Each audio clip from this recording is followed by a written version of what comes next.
Hey guys, those seatbelts go from left to right, and make sure to pull on those yellow tabs, because we're dropping into episode 2 of season 2 of Thrilling Sound.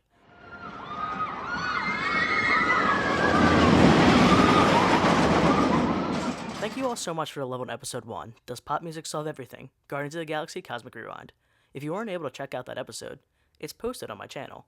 This week we are discussing arguably one of the best works to come from Imagineering, the Twilight Zone Tower of Terror. But before we dive into the audio and storytelling, let's rewind the clock for a second and talk about the history of this legendary attraction. The Twilight Zone Tower of Terror opened at Disney's Hollywood Studios, which was called Disney's MGM Studios at the time, on July 22nd, 1994. Imagineering wanted to create a headliner thrill ride that still fit the park's old Hollywood theme. They partnered with CBS to bring in the Twilight Zone, which gave the attraction that eerie, vintage vibe. The team watched over 150 episodes of the original show to get the tone just right. Tower of Terror also came out of a very specific era in Disney leadership. Michael Eisner was CEO at the time, and he was focused on bringing more thrill rides into the parks to appeal to teenagers and older guests. He wanted Disney to feel fresh and exciting again. Tower of Terror was a part of that strategy. It was creepy, dramatic, and a big step away from the classic fairy tale tone. That risk paid off. It became a fan favorite and helped reshape what a Disney attraction could be. What makes the Tower of Terror stand out isn't just the drop, it's the detail. The cobwebbed lobby, the ghostly hotel staff, the flickering hallway lights. It is all crafted to feel like you've stepped into an episode of the show. It was also one of the first rides to use the trackless ride system and a randomized drop sequence, which means that no two rides are exactly the same.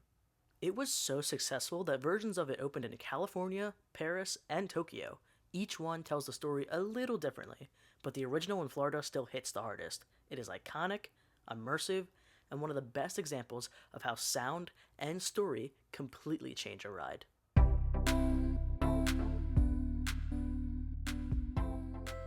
As we established in the first episode, sound design is in support of the story. The story is above everything in themed entertainment design. So what is the story of the Tower of Terror?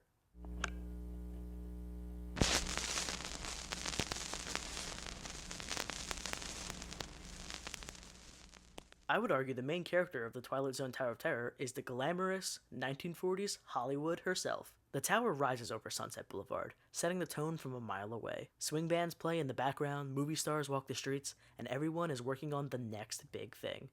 At the heart of it all is the Hollywood Tower Hotel, the anchor of this golden age. It offers rest and luxury to the hardworking stars of the silver screen, a place where they can unwind, have a little fun, and enjoy top-tier accommodations. One stormy evening, a family with a young actress checks into the hotel.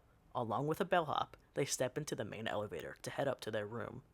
But just as the elevator begins to rise, a bolt of lightning strikes the tower. In an instant, the entire group disappears, and they are pulled into the Twilight Zone. Now in the present day, tourists much like us arrive at the Hollywood Tower Hotel to see if the stories are true. If we step into an elevator ourselves, will we be sent into the Twilight Zone?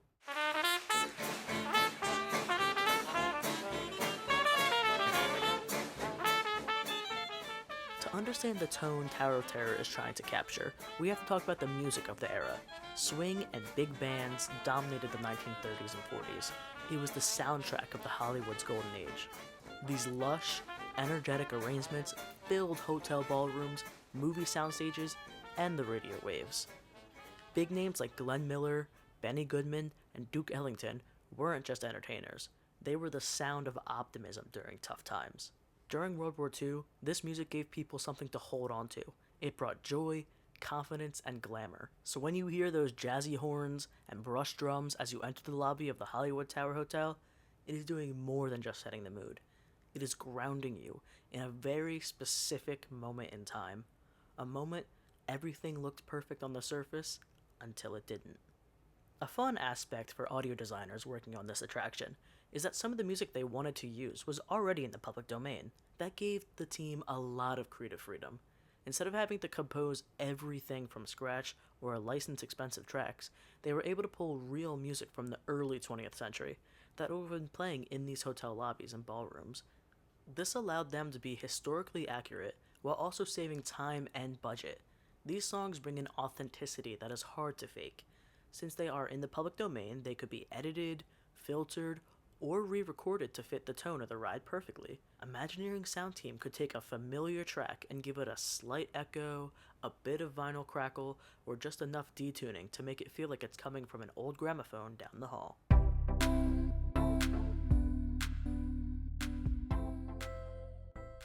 Does the Tower of Terror set a good tone?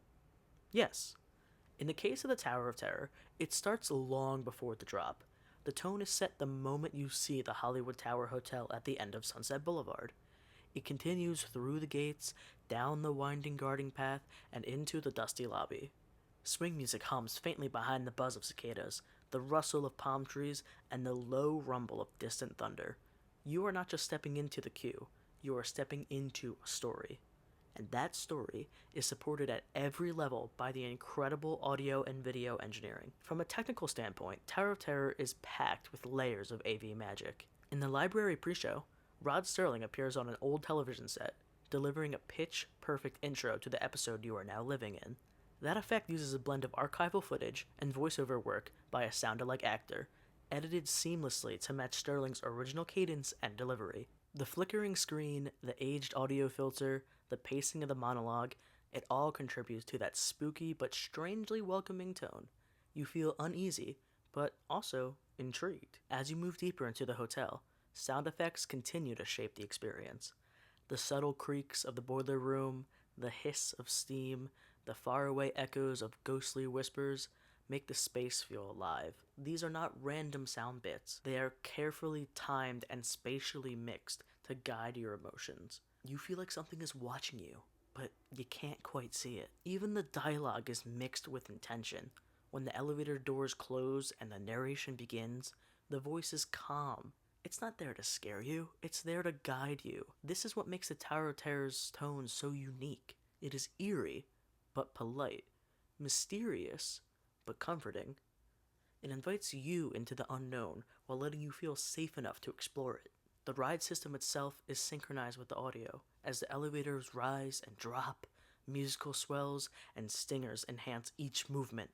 Doors open to reveal star fields and ghostly apparitions, and each scene is supported by a mix of ambient noise, voiceovers, and sound effects that sell the illusion. It is not just a thrill ride. It is carefully engineered AV experience built entirely around mood. Tower of Terror is iconic for a reason. It proves that sound is not just a part of the experience. It is the experience. Every echo, every melody, every whispered line has a purpose.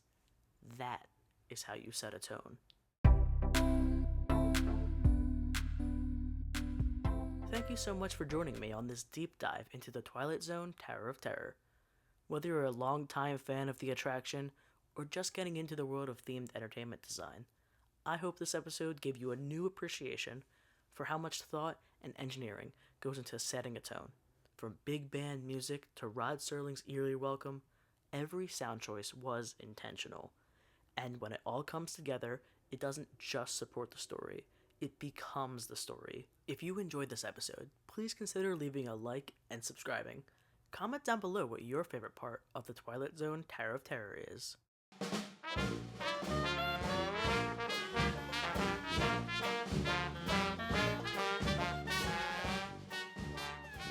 Next time on Thrilling Sound, we'll be headed down the bayou to New Orleans. Tiana's Bayou Adventure is a complete reimagining built around music, culture, and storytelling. We will be talking about how sound and song structure shape the entire experience, and how Imagineers are using New Orleans-inspired music not to just support the theme, but to be the theme. Until then, please exit all the way to your left and keep your ears open.